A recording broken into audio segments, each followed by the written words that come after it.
ജീവിതം ദാസനായി നീ തീർത്ത വേളകൾ നന്ദിയോടിന്നോർത്തിടുന്നൊരീ ജൂബിലി, ഗോൾഡൻ ജൂബിലി. ദിവ്യനാഥനെ പ്രാണനാഥനായി നോമ്പ് നോറ്റു നീ സ്വന്തമാക്കിയ ജീവിതത്തിലെ പുണ്യവേള തൻ ജൂബിലി, ഗോൾഡൻ ജൂബിലി. ക്രിസ്തുദേവനായി നിന്റെ ജീവിതം ദാസനായി നീ തീർത്ത വേളകൾ നന്ദിയോടിന്നോർത്തിടുന്നൊരീ ജൂബിലി, ഗോൾഡൻ ജൂബിലി. ദിവ്യനാഥനെ പ്രാണനാഥനായി നോമ്പ് നോറ്റു നീ സ്വന്തമാക്കിയ ജീവിതത്തിലെ പുണ്യവേള തൻ ജൂബിലി, ഗോൾഡൻ ജൂബിലി. ആദിവാദനങ്ങളാൽ ഘോഷമോടിതാ ഞങ്ങളൊന്നായി പാടിടുന്നിത നൂറു നൂറു നൂറു മംഗളങ്ങൾ.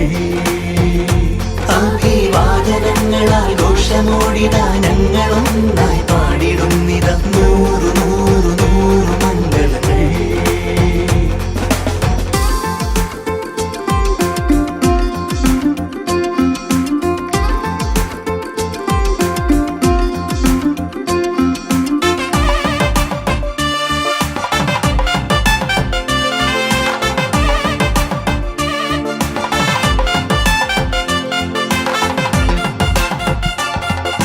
കുഞ്ഞുനാളതിൽ തന്നെ തൊട്ടറിഞ്ഞ നിന്നെ എൻ സ്നേഹനാഥ, നിൻ രൂപമെന്നിൽ സകലതും ത്യജിച്ചു ഞാൻ വിട്ടുപോന്നു ഞാനെല്ലാം നിന്നോടു ചേരാൻ നിന്റേതായി മാറാൻ.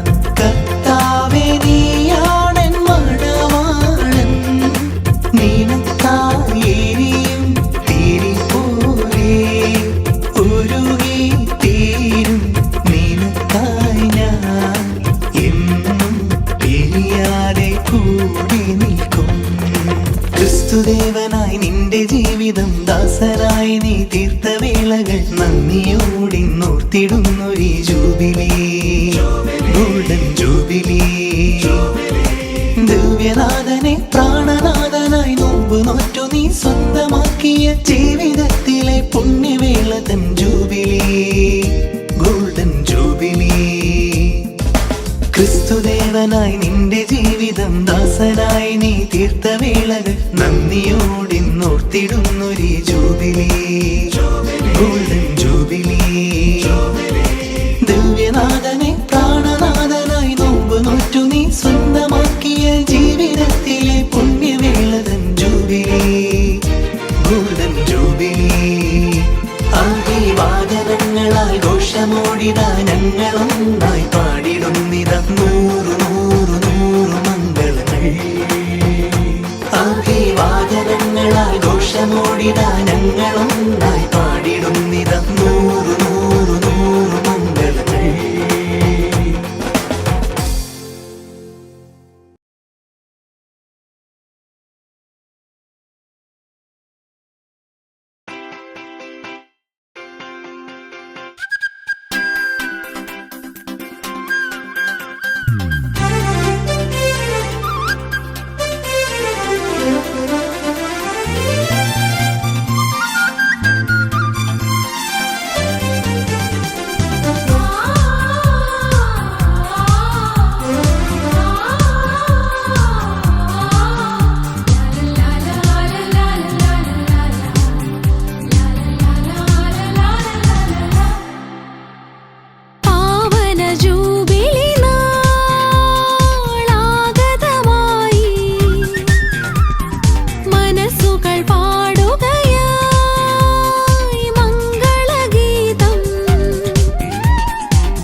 വേദിയിലെ എത്രയും ബഹുമാനപ്പെട്ട വൈദികരെ, ബഹുമാനപ്പെട്ട സിസ്റ്റേഴ്സ്, ജൂബിലി ആഘോഷിക്കുന്ന സഹോദരിമാരെ,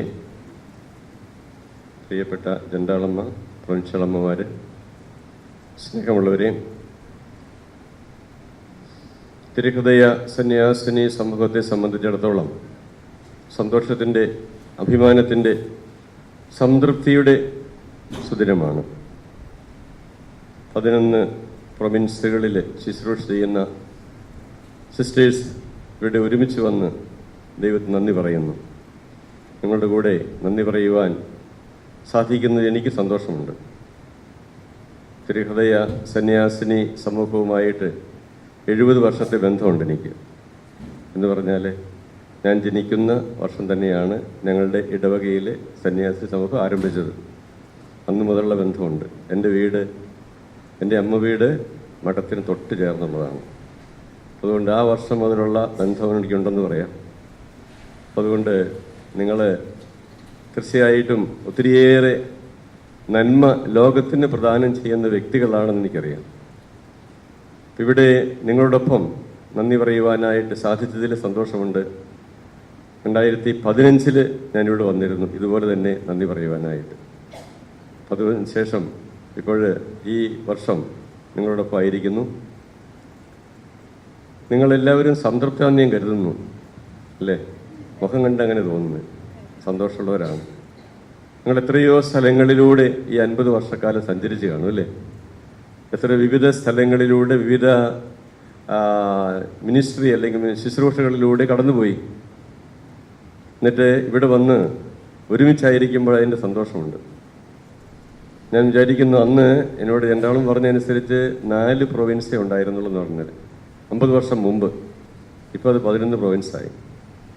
അപ്പം അങ്ങനെ സഭയും വളരുന്നു. അതോടൊപ്പം തന്നെ നിങ്ങളുടെ ജീവിതവും വളർന്ന് ഇവിടം വരെ എത്തി. ഇനി അങ്ങോട്ടുള്ള ജീവിതത്തിൽ ദൈവത്തിന് അനുഗ്രഹത്തിനായിട്ട് പ്രാർത്ഥിക്കുവാനായിട്ട് നമ്മൾ വന്നിരിക്കുന്നത്. ഈ അച്ഛന്മാരെല്ലാം നിങ്ങളുടെ ബന്ധുമിത്രാദികളാണെന്ന് ഞാൻ കരുതുന്നു. സക്കറിയാസിൻ്റെ പെങ്ങളിവിടെ ഉണ്ടെന്ന് എന്നോട് പറഞ്ഞു. പിന്നെ ആരുടെയൊക്കെയുള്ളത് എനിക്കറിയില്ല. ഏതായാലും ഒത്തിരിയേറെ ബന്ധങ്ങൾ ഈ കാലഘട്ടത്തിൽ നിങ്ങൾക്കുണ്ടായി. ഞാൻ ഓർക്കിയത് പത്രോസ്ലീഹ കർത്താവിനോട് ചോദിക്കുന്നുണ്ട്, കർത്താവ് ഞങ്ങളെല്ലാം ഉപേക്ഷിച്ചു, ഞങ്ങൾക്ക് എന്ത് പ്രതിഫലം കിട്ടും? ഇപ്പം നിങ്ങൾ ചോദിക്കുന്നുണ്ടാവും, അല്ലേ? ചോദിക്കാൻ സാധ്യതയില്ല. നിങ്ങൾക്ക് പ്രതിഫലം കിട്ടിയിട്ടുണ്ടെന്ന് എനിക്കറിയാം. കാരണം ഈ 50 വർഷം കൊണ്ട് ഒത്തിരിയേറെ നന്മയും അനുഗ്രഹവും നിങ്ങൾക്ക് ലഭിച്ചു. നിങ്ങളിലൂടെ അനേകർ കൊടുക്കുവാൻ സാധിച്ചു. ആ സംതൃപ്തിയുണ്ട്. കഴിഞ്ഞ ദിവസം ഞാനൊരു സിസ്റ്ററിനെ കണ്ടു. ഈ കോൺഗ്രിഗേഷൻ അല്ല, അത് ആ സിസ്റ്ററെ ഒഡീഷയിൽ ജോലി ചെയ്യുന്ന ആളാണ്. 85 വയസ്സുണ്ട്. അപ്പം ഞാൻ പറഞ്ഞു, സിസ്റ്ററെ ഇത്രയും പ്രായമൊക്കെ ആയില്ലേ, ഇനി നാട്ടിലേക്ക് വരാൻ പാടില്ലേ? ഇല്ലില്ല, നാട്ടിലേക്ക് വരുന്ന പ്രശ്നമേ ഇല്ല. എൻ്റെ ആളുകളൊക്കെ അവിടെയാണ്, എൻ്റെ സ്വന്തക്കാരൊക്കെ അവിടെയാണ്. 40 വർഷം അവിടെ ശുശ്രൂഷ ചെയ്തതാണ്. അപ്പം അതുകൊണ്ട് ഇനി ഇങ്ങോട്ട് പോരുന്ന പ്രശ്നമില്ലെന്നത്. അപ്പോൾ ഞാൻ പറയുന്നത്, നിങ്ങൾ നാടും വീടും ഉപേക്ഷിച്ച് പോയി. പക്ഷെ നിങ്ങൾക്ക് മാതാപിതാക്കന്മാരെ പോലെ, സഹോദരങ്ങളെ പോലെ അനേകായിരങ്ങൾ നിങ്ങളിപ്പോൾ ഉണ്ടല്ലേ, പല സ്ഥലങ്ങളിലായിട്ട്. ദൈവത്തിൻ്റെ വലിയ അനുഗ്രഹമല്ലേ അത്? അപ്പോൾ നിങ്ങളുടെ ജീവിതം ദൈവത്തിന് സമർപ്പിച്ചപ്പോൾ ദൈവം ആ സമർപ്പണം സ്വീകരിച്ച് നിങ്ങളെ അനുഗ്രഹിച്ചു. നിങ്ങൾ ആദ്യ വ്രതവാഗ്ദാനത്തിൽ വായിച്ചത് മിക്കവാറും അബ്രാഹത്തിൻ്റെ വിളിയെക്കുറിച്ചായിരിക്കാം. ഞാൻ അങ്ങനെ ചിന്തിക്കുന്നു, അല്ലേ? എൻ്റെ അബ്രാഹത്തോട് തന്നെ പറഞ്ഞത്, നീ എവിടെ പോയാലും അനുഗ്രഹമായിരിക്കണം, നീ മൂല പ്രദേശം അനുഗ്രഹിക്കപ്പെടണം. നിങ്ങൾ മൂലം എന്തുമാത്രം പ്രദേശം അനുഗ്രഹിക്കപ്പെടണം ചിന്തിച്ചു നോക്കിയേ, അല്ലേ? നിങ്ങൾ അനുഗ്രഹമായിട്ട് അനേകർക്ക് അനുഗ്രഹമായി തീർന്നില്ലേ? എന്തുകൊണ്ടാണത്? നിങ്ങളുടെ സമർപ്പിത ജീവിതം സന്തോഷത്തോടെ നയിച്ചത് കൊണ്ടാണ്. സമർപ്പിത ജീവിതം നയിക്കുന്നവർക്ക്, സന്തോഷത്തോടെ നയിക്കുന്നവർക്ക് അനേകരെ ദൈവസന്നിധിയിലേക്ക് കൊണ്ടുവരാൻ സാധിക്കും. അന്ന് നിങ്ങൾ വായിച്ചിട്ടൊരു ഭാഗം കൂടെ ഉണ്ട്, സമർപ്പിത ജീവിതം സ്വർഗീയ ജീവിതത്തിൻ്റെ ആണോ? ഇല്ലെങ്കിൽ മുകളിൽ ചെന്നാൽ കിട്ടും സംശയമാണ്.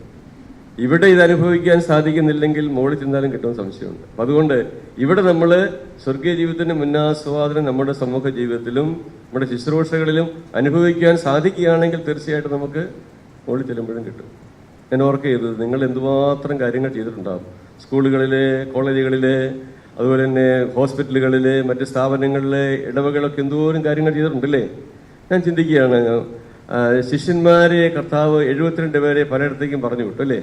2 പേരായി പറഞ്ഞു വിട്ടെന്ന് പറഞ്ഞിരിക്കുന്നത്. അപ്പം എന്നിട്ട് അവർ ചെയ്ത കാര്യങ്ങളെക്കുറിച്ചൊക്കെ തിരിച്ചു വന്നവർ വളരെ കാര്യമായിട്ട് പറഞ്ഞു.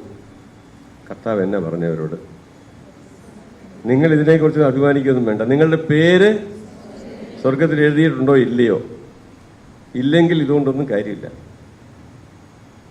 ആ കാര്യം നമ്മൾ ഓർക്കണം. എന്താണ്? സ്വർഗത്തിൽ പേരെഴുതത്തക്ക വിധത്തിൽ നമ്മൾ ജീവിച്ചു കഴിഞ്ഞാൽ നമുക്ക് എല്ലാം സന്തോഷമായിരിക്കും. അങ്ങനെ ജീവിക്കുന്നവർക്കാണ് ദൈവത്തിന് അനുഗ്രഹം കിട്ടുന്നതും അനുഗ്രഹമായി തീരുന്നതും, മറ്റുള്ളവർക്ക് അനുഗ്രഹമായി തീരുന്നതും. ഇന്നത്തെ സുവിശേഷത്തിൽ നാം ശ്രവിച്ചത് സുവിശേഷ ഭാഗ്യങ്ങളല്ലേ, ഗിരിപ്രഭാഷണത്തിലെ സുവിശേഷ ഭാഗ്യങ്ങളെക്കുറിച്ചാണ്. ദരിദ്രരെ നിങ്ങൾ അനുഗ്രഹീതർ, എല്ലാം അനുഗ്രഹീതെന്ന് പറഞ്ഞിരിക്കുന്നത് അല്ലേ. എന്താണ് കാരണം? അവിടെ മാനുഷികമായി അല്ലെങ്കിൽ ലോകത്തിൻ്റെ ദൃഷ്ടിയിൽ അബദ്ധമെന്ന് തോന്നിയ കാര്യങ്ങളെക്കുറിച്ചാണ് പറഞ്ഞിരിക്കുന്നത്. പക്ഷേ ദൈവത്തിൻ്റെ ദൃഷ്ടിയിൽ അത് അനുഗ്രഹമായി തീരുന്നു. സൗഭാഗ്യം, നിത്യ സൗഭാഗ്യത്തിൽ എത്തിച്ചേരുവാനുള്ള മാർഗങ്ങളായിട്ടാണ് പറയുന്നത്. സമർപ്പിത ജീവിതത്തിൻ്റെ ആണിക്കല്ലെന്ന് പറയുന്നത് എന്താണ്? അടിസ്ഥാനം എന്താണ്? വ്രതത്രയങ്ങൾ അല്ലയോ, അല്ലേ? അനുസരണം, ബ്രഹ്മചര്യം, ദാരിദ്ര്യം. ഇത് പാലിച്ചുള്ള സന്യാസ ജീവിതത്തിലാണ് നമുക്ക് സന്തോഷം കണ്ടെത്തുവാൻ സാധിക്കുന്നത്. നേരത്തെ ഇതിൻ്റെ ഓർഡർ വ്യത്യാസം ഉണ്ടായിരുന്നു, നിങ്ങൾക്ക് അറിയാമായിരിക്കും അതല്ലേ. ഇപ്പോൾ ഓർഡർ ഏതാ വെച്ചിരിക്കുന്നത്? ആദ്യം വെച്ചിരിക്കുന്നതന്നെ ഏറ്റവും പ്രശ്നമുള്ള അതാണ് പറഞ്ഞത് അല്ലേ. നിങ്ങൾക്കറിയാതെ, പ്രത്യേകിച്ചും സുപ്പീരിയേഴ്സ് ആയിട്ടുള്ളവർക്ക് അറിയാം. അനുസരണമാണ് ഏറ്റവും. കാരണം അനുസരിക്കുക വെച്ചാൽ നമ്മുടെ ഈഗോയെ ഒന്ന് താഴ്ത്തണം, ദൈവത്തെ അനുസരിക്കുവാൻ, അധികാരികളിലൂടെ വരുന്ന ദൈവസ്വരം സ്വീകരിക്കുവാൻ തയ്യാറാകണം. ഇത്ര എളുപ്പമല്ലേ ഇപ്പം. ഇൻഡിവിജ്വൽ ഫ്രീഡം ആഗ്രഹിക്കുന്നവരെല്ലാവരും അല്ലേ, എല്ലായിടത്തും അങ്ങനെയാണ്, എല്ലായിടത്തും കാണുന്നതാണ്. എൻ്റെ അഭിപ്രായങ്ങൾ, എൻ്റെ ഇഷ്ടം, എൻ്റെ സ്വാതന്ത്ര്യം. അതിന് വ്യത്യസ്തമായിട്ട് സഭാധികാരികൾ പറയുന്ന കാര്യങ്ങൾ അനുസരിക്കുക എന്നുള്ളത് ഇത്ര എളുപ്പമല്ല. ആ എളുപ്പമല്ലെന്ന് അറിഞ്ഞുകൊണ്ട് തന്നെയാണ് സഭ ഇങ്ങനെ അനുസരണം ആദ്യം വെച്ചിരിക്കുന്നത്. അനുസരണ വ്രതം പാലിച്ചാൽ മറ്റു വ്രതങ്ങൾ പാലിക്കാൻ എളുപ്പമുണ്ടെന്ന് പറയുന്നത് ശരിയാണോ? അല്ലേ? അതെ. അനുസരണ വ്രതം പാലിക്കുന്നവർക്ക് മറ്റു വ്രതങ്ങൾ പാലിക്കാൻ എളുപ്പമാണ്. അപ്പം തിരിച്ച് ഞാൻ പറയാം, എന്താണ് നിങ്ങൾക്ക് ഊഹിച്ചാൽ മതി എന്താണെന്നുള്ളത്. അപ്പം അതുകൊണ്ട് ഈ 3 വ്രതങ്ങൾ പാലിക്കുന്ന എന്തിനു വേണ്ടിയാണ്? ദൈവത്തെ കൂടുതൽ അറിഞ്ഞ് സ്നേഹിച്ച് ദൈവത്തിൻ്റെ ഹിതം നിറവേറ്റി മറ്റുള്ളവർക്ക് അനുഗ്രഹമായി തീരാൻ വേണ്ടിയാണ്. ഈ കഴിഞ്ഞ 50 വർഷക്കാലം ദൈവം നിങ്ങളെ സംരക്ഷിച്ചു.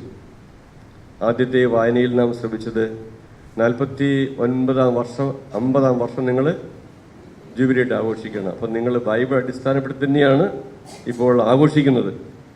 ദൈവത്തിൻ്റെ കൽപ്പനയും നിർദ്ദേശം അനുസരിച്ച് തന്നെയാണ് ഈ 50-ാം വർഷം ജൂബിലി ആഘോഷിക്കുന്നത്.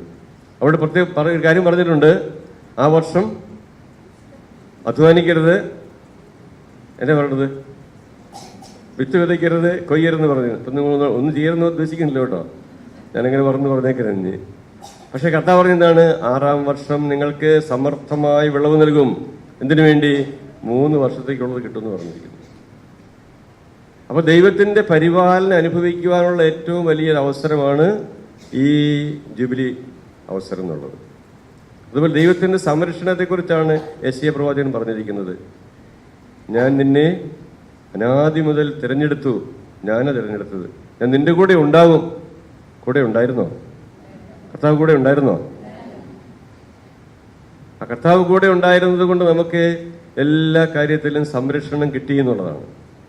ഇനിയും അത് കിട്ടിക്കൊണ്ടിരിക്കും, സംശയമൊന്നുമില്ല. ഇതുവരെ കിട്ടിയെങ്കിൽ ഇനിയും കിട്ടും. അപ്പോൾ അതുകൊണ്ട് ആ ഒരു വലിയ പ്രത്യാശയോടെ മുന്നോട്ട് പോകണം. പിന്നെ അതോടൊപ്പം തന്നെ നമുക്കറിയാം, ഈ സുവിശേഷ ഭാഗ്യങ്ങളിൽ പറഞ്ഞിരിക്കുന്നത് എന്താണെന്ന് വെച്ചാൽ, നമ്മുടെ ജീവിതത്തിലെ പീഡനങ്ങളുണ്ടാകും, സഹനങ്ങളുണ്ടാകും, ദാരിദ്ര്യമുണ്ടാകും, രോഗമുണ്ടാകും. പക്ഷെ അവിടെയൊക്കെ ദൈവത്തിൻ്റെ സംരക്ഷണം ലഭിക്കുന്നതിനുള്ള ഒരു സമയമാണത്. ദൈവത്തെ കൂടുതൽ ആശ്രയിക്കാനുള്ള സമയമാണത്. ഇതിൽ നിങ്ങളുടെ ഇടയിൽ രോഗികളുണ്ടെന്ന് എനിക്കറിയാം. ഒത്തിരിയേറെ സഹിച്ച് ജീവിച്ചവരുണ്ട്. സാമ്പത്തികമായിട്ട് അല്ലെങ്കിൽ നിങ്ങളെ ഇരുന്ന സ്ഥലങ്ങൾ അല്ലെങ്കിൽ മിഷൻ പ്രദേശങ്ങളിലൊക്കെ ഒത്തിരിയേറെ ഇല്ലായ്മയും വല്ലായ്മയൊക്കെയുള്ള സമയം ഉണ്ടായിരുന്നു. അതിലൂടെയൊക്കെ ദൈവം കടത്തിക്കൊണ്ടു വന്നു. എന്തിനാണ്? അതിൻ്റെയൊക്കെ ലക്ഷ്യം എന്തായിരുന്നു? സ്വർഗീയ സൗഭാഗ്യത്തിൽ ലക്ഷ്യം വെച്ചുകൊണ്ട് നമ്മൾ ജീവിക്കണം. ദൈവം ആഗ്രഹിക്കുന്നതാണ് സ്വർഗീയ സൗഭാഗ്യത്തിൽ ലക്ഷ്യം വെച്ചുകൊണ്ടുള്ള ജീവിതം. അത് മാനുഷിക മൂല്യങ്ങൾ അല്ലെങ്കിൽ മാനുഷിക മാനദണ്ഡങ്ങൾക്ക് ചിലപ്പം മനസ്സിലാക്കാൻ സാധിച്ചു വരികയില്ല. അപ്പം അതുകൊണ്ട് ദൈവികമായിട്ടുള്ള പദ്ധതി മനസ്സിലാക്കി ജീവിക്കുവാനുള്ള ഒരു കാലഘട്ടം, അതിനൊന്ന് നമ്മളെ തന്നെ നമ്മൾ ചിന്തിക്കുവാനും നമ്മളെ വിലയിരുത്തുവാനുമുള്ള സമയം കൂടിയാണ് ഈ ജൂബിലിയുടെ അവസരം എന്നുള്ളത്. ഇപ്പം ഗോൾഡൻ ജൂബിലി ആഘോഷിക്കുമ്പോൾ തീർച്ചയായിട്ടും നമുക്ക് ദൈവത്തിന് നന്ദി പറയാം. സന്തോഷത്തോടു കൂടി ദൈവം നൽകിയ ഈ വലിയ അവസരം, സമർപ്പിത ജീവിതം നയിക്കാനുള്ള ദൈവം നൽകിയ അവസരം, അത് ശരിയായി വിനിയോഗിച്ചുകൊണ്ട് അനേകർ ദൈവസന്നിധിയിലേക്ക് ആനയിക്കുവാൻ സാധിക്കട്ടെ എന്ന് പ്രാർത്ഥിക്കാം. അതോടൊപ്പം തന്നെ ഇന്ന് ദൈവവിളികൾ കൂടുതലാണ്, കുറഞ്ഞു വരുന്നു. എന്തായിരിക്കാം കാരണം? ഞാൻ കാണുന്ന ഒരു കാരണം എന്തെന്നറിയോ?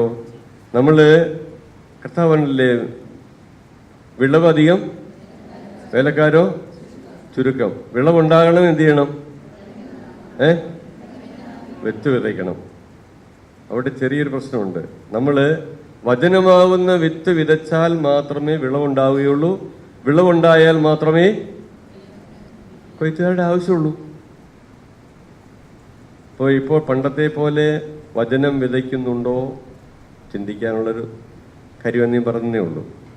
നമ്മളിപ്പോൾ നമ്മുടെ ഇപ്പോൾ ഉള്ള കാര്യങ്ങളെല്ലാം മെയിൻറ്റെയിൻ ചെയ്തു പോകാനുള്ള വ്യഗ്രതയിൽ വചനം പ്രഘോഷിക്കുവാൻ, വചനം വിതയ്ക്കുവാനായിട്ട് നമ്മൾ എങ്ങനെ താല്പര്യമെടുക്കുന്നു, എത്രമാത്രം തീക്ഷ്ണതയുണ്ട്. ആദ്യകാലത്ത് നിങ്ങൾ ചിന്തിച്ചു നോക്കി എത്രമാത്രം കഷ്ടപ്പാടുകൾ കടന്നുപോയതാണ് നിങ്ങളല്ലേ. ആദ്യകാലങ്ങളിലൊക്കെ 50 വർഷത്തിന് മുമ്പ് ചിന്തിക്കുമ്പോൾ എത്രയോ കഷ്ടപ്പാടുകൾ കടന്നുപോയതാണ്. പക്ഷേ അവിടേക്ക് സന്തോഷം ഉണ്ടായിരുന്നു കൂടുതൽ. എന്താണ്?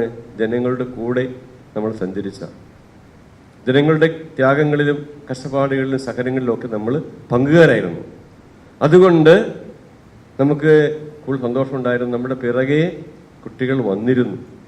ഇപ്പോൾ അങ്ങനെ വരുന്നില്ലെങ്കിൽ ഒരു കാര്യം ചെയ്യേണ്ടിയിരിക്കുന്നത് വചനം പ്രഘോഷിക്കുവാനായിട്ട് കൂടുതൽ നമ്മൾ താല്പര്യത്തോടു കൂടി മുന്നോട്ട് വരണം. വചനം വിതച്ചാൽ മാത്രമേ വിളവുണ്ടാകുകയുള്ളൂ. വിളവുണ്ടായാൽ മാത്രമേ കൊയ്ത്തുകാരെ ആവശ്യമുള്ളൂ, കൊയ്ത്തുകാരുണ്ടാകുകയുള്ളൂ.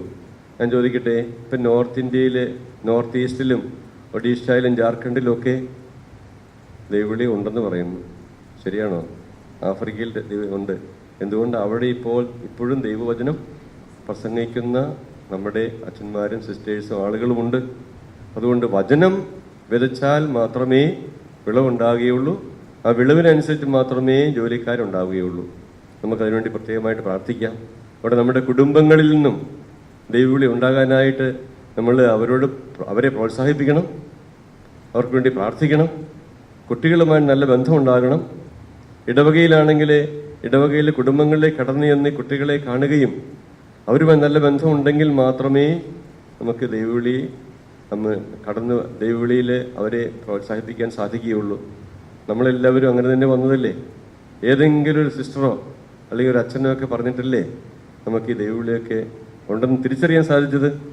അതുപോലെ നമ്മളിപ്പോഴും അവരുമായി നല്ല ബന്ധം ഉണ്ടാകുമ്പോൾ ദൈവവിളികൾ വർദ്ധിക്കുവാനായിട്ട് സാധിക്കും. അതിന് സാധിക്കട്ടെ എന്ന് നമുക്ക് പ്രാർത്ഥിക്കാം. അതോടൊപ്പം തന്നെ ഇന്ന് ലോക സമാധാനത്തിന് വേണ്ടി പ്രാർത്ഥിക്കണം. ലോകം ഒത്തിരി ഭീതിയിൽ കഴിയുന്ന അവസരമാണ്. എപ്പോഴാണ് ഓരോരുത്തർക്കും തോന്നാബുദ്ധി തോന്നുന്ന അറിയില്ല. അതുകൊണ്ട് അങ്ങനെ യുദ്ധം ഉണ്ടാകാതിരിക്കാനായിട്ട്, യുദ്ധം നിർത്താനായിട്ട്, സമാധാനം ഉണ്ടാകാനായിട്ട് നമ്മൾ പ്രത്യേകമായിട്ട് പ്രാർത്ഥിക്കണം. നമ്മുടെ ഉത്തരവാദിത്വമാണ്. കാരണം നമ്മളുടെ സമർപ്പിതരെ, വൈദികരെ പ്രത്യേകമായിട്ടും പ്രാർത്ഥിക്കുവാനായിട്ട് കടപ്പെട്ടവരാണ്. ലോക സമാധാനത്തിന് വേണ്ടി പ്രാർത്ഥിക്കണം. നമ്മുടെ നാട്ടിലെ സമാധാനവും ശാന്തിയും നിലനിൽക്കുവാനായിട്ട് നമ്മൾ പ്രാർത്ഥിക്കണം. അങ്ങനെ ദൈവത്തിൻ്റെ ആ വലിയ സംരക്ഷണം ലഭിച്ച് സന്തോഷത്തോടെ മുന്നോട്ട് പോകാൻ സാധിക്കട്ടെ എന്ന് ആശംസിക്കുകയാണ്. ഒരിക്കൽ കൂടി ഏവർക്കും ജൂബിലിയുടെ മംഗളങ്ങൾ ഇവിടെ വന്നിരിക്കുന്ന അച്ഛന്മാരുടെ എല്ലാവരുടെയും പേരിൽ ആശംസിക്കുന്നു. ദൈവം നമ്മെ സമർത്ഥമായി അനുഗ്രഹിക്കട്ടെ. പിതാവിൻ്റെയും പുത്രൻ്റെയും പരിശുദ്ധാത്മാവിൻ്റെയും നാമത്തിൽ ആമേൻ.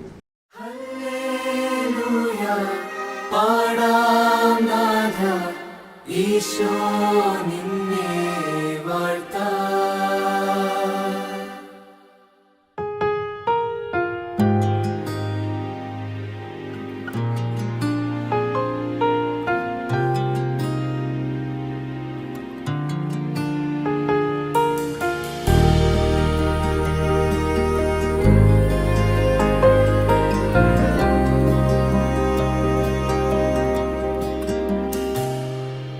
ക്രൂശാകും മേശയിൽ സ്നേഹക്കനലിൽ ചുട്ടെടുത്തപ്പമിതാ,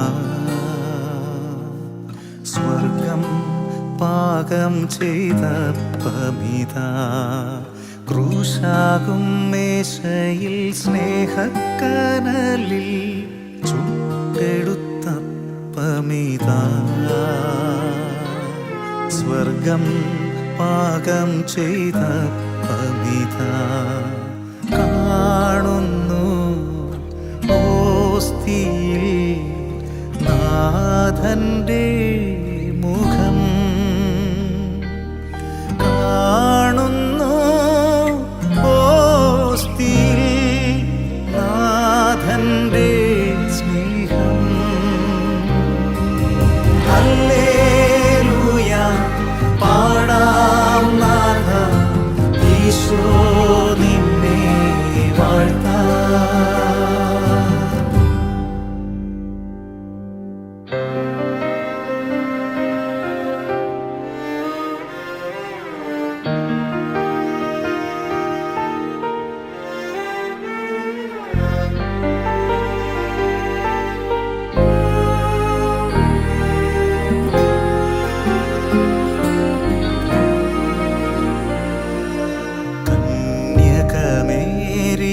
മണ്ണിൽ തളിരിട്ട സ്വർഗീയ കതിരേ, കാൽവരിയോളം പൊടിഞ്ഞ്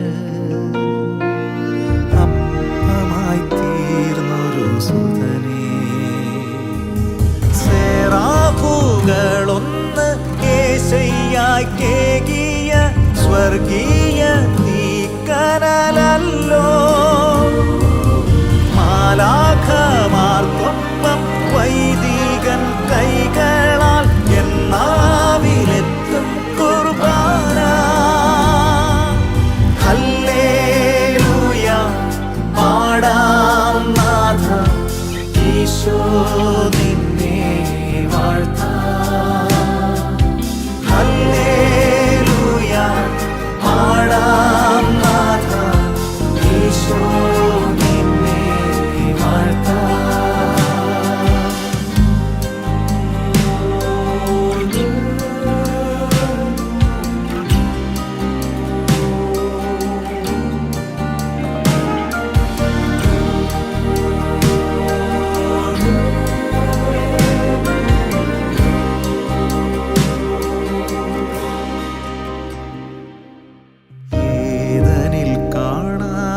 കനിയേ,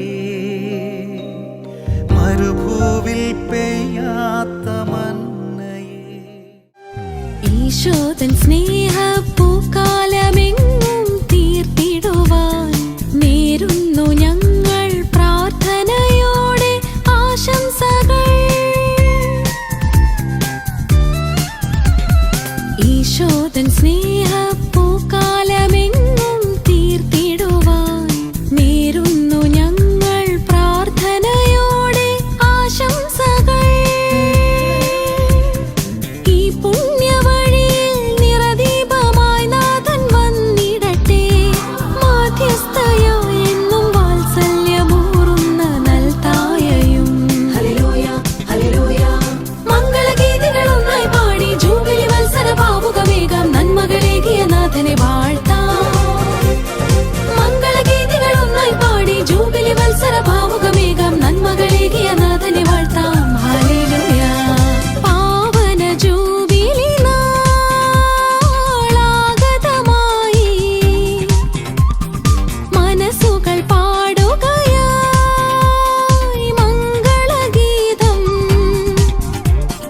ആശംസകൾ ആശംസകൾ ജൂബിലി വത്സരത്തിൻ ഭാവുകങ്ങൾ നേരുന്നിതാ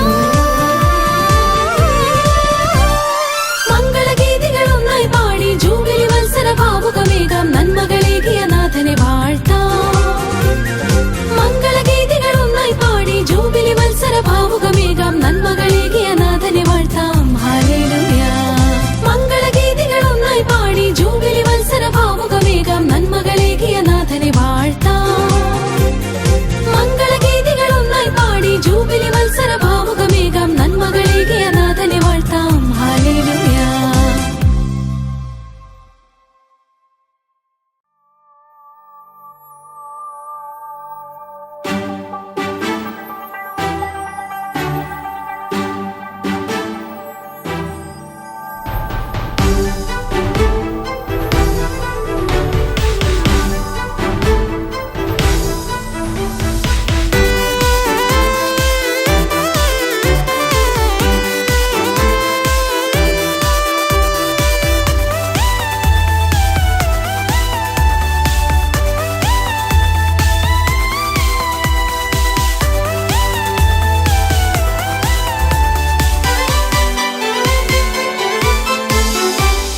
ജൂബിലി പൊൻസുദിനം ആഗതമായി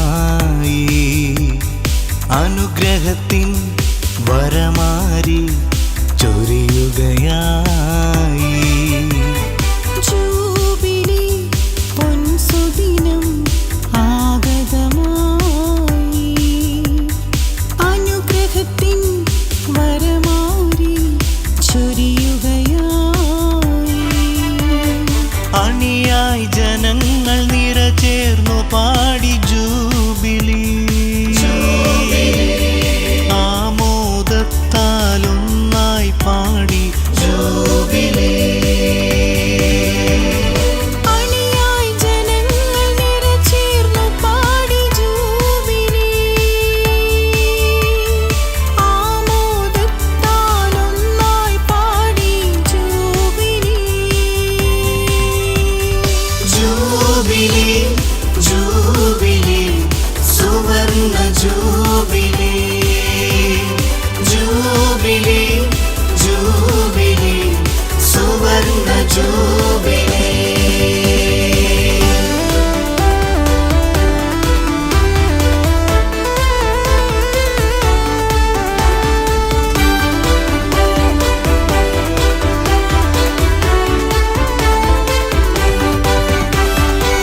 സമർപ്പണത്തിൻ പാതയിൽ നടന്ന നാളുകൾ സ്വയമെരിയും മെഴുതിരിയായി ദീപ്തിയേകി നീ സമർപ്പണത്തിൻ പാതയിൽ നടന്ന നാളുകൾ സ്വയമെരിയും മെഴുതിരിയായി ദീപ്തിയേകി നീ നൈവേദ്യമായി നാഥനു നൽകി നീ നിൻമൊഴികൾ യേശുവിൻ മൊഴികളായി നൈവേദ്യമായി നാഥനു നൽകി നീ നിൻമൊഴികൾ യേശുവിൻ മൊഴികളായി അണിയായി ജനങ്ങൾ നിറചേർന്നു പാടി ജൂബിലി ആമോദത്താലൊന്നായി പാടി ജൂബിലി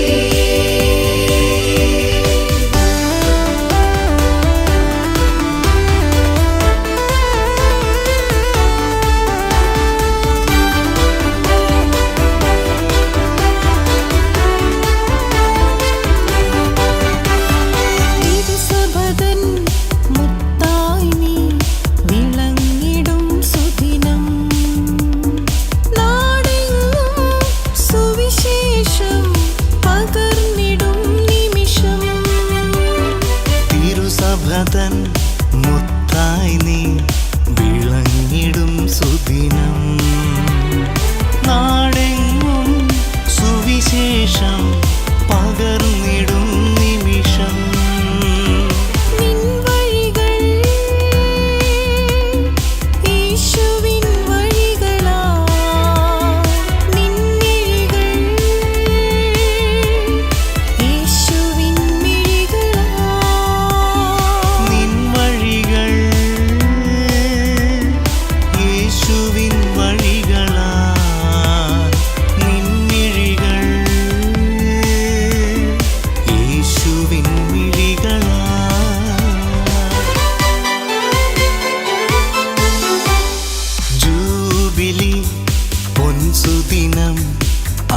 സ്വാഗതമായി അനുഗ്രഹത്തിൻ വരമാരി ചൊരിയുകയായി.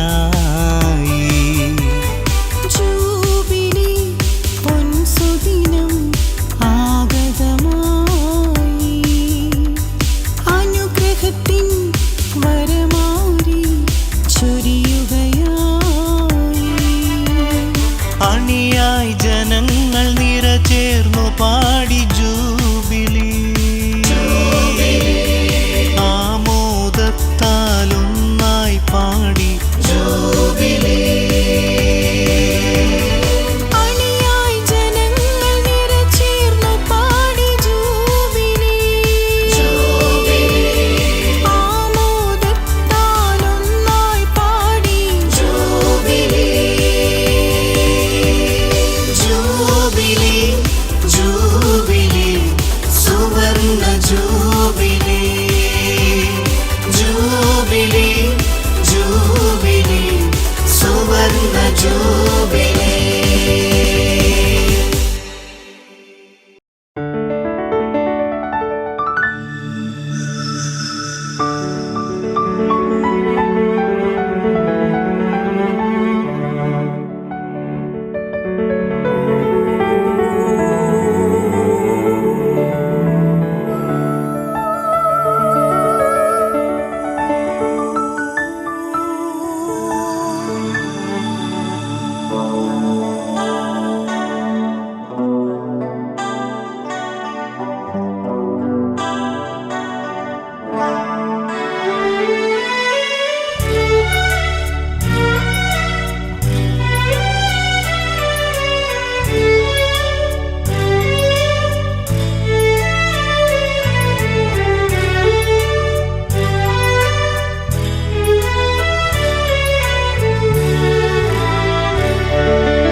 നന്ദിയല്ലാതൊന്നുമില്ല